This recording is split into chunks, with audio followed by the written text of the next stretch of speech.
Carnet d'avenir, chronique de futurhebdo.fr.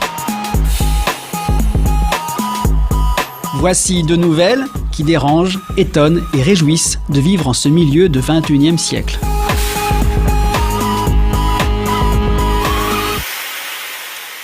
L'European Life Income, le SMIC européen, sera réévalué de 3,75% au 1er décembre. Pourtant, cette annonce déçoit. Les syndicats européens voulaient voir l'ELI passer la barre symbolique des 3 000 €. Avec le coup de pouce annoncé, l'allocation ne sera que de 2 964,15 € par mois. Le salaire minimum pour un poste à plein temps non qualifié reste la pomme de discorde entre patronat et syndicats. Pour les chefs d'entreprise, les nouveaux modes de vie ne justifient pas les augmentations demandées par les syndicats. Le porte-parole du mouvement des cadres des dirigeants européens pointe régulièrement quelques-unes de ces évolutions.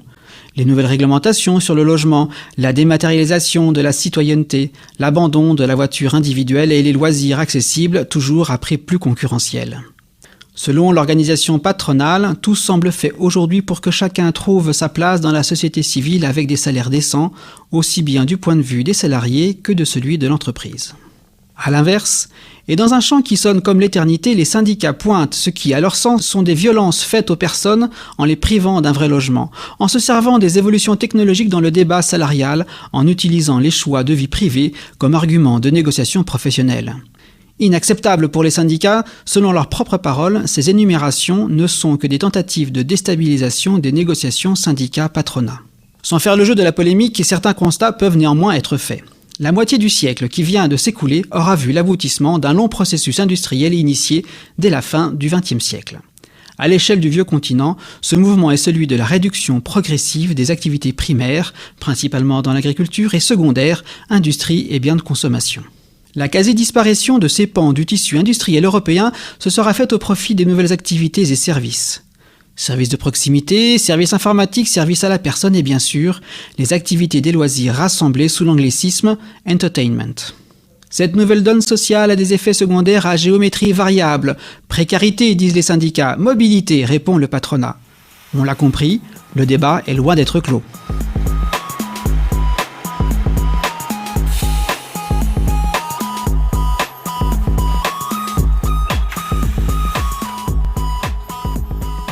Pour la génération de nos parents, Michael Jackson représente la pop star.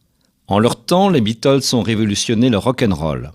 À la fin du XXe siècle, Michael Jackson a donné à la pop musique une dimension jamais atteinte.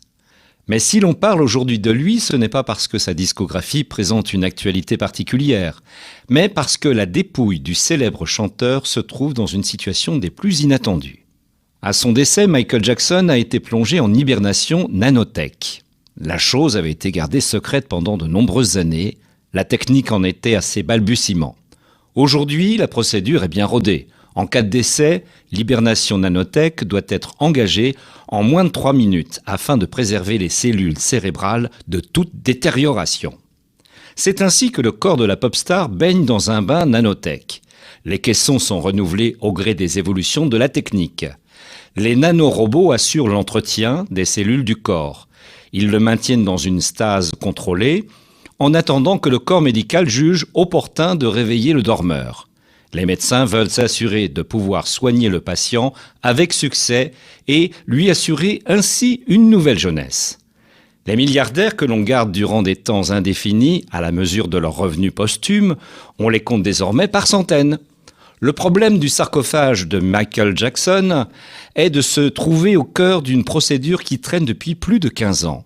Les nombreux ayants droit de la pop star n'en finissent pas de se déchirer les dernières miettes d'un héritage désormais éparpillé à l'infini. Mais le caisson demande de l'entretien et des fonds que certains verraient bien dans leurs escarcelles.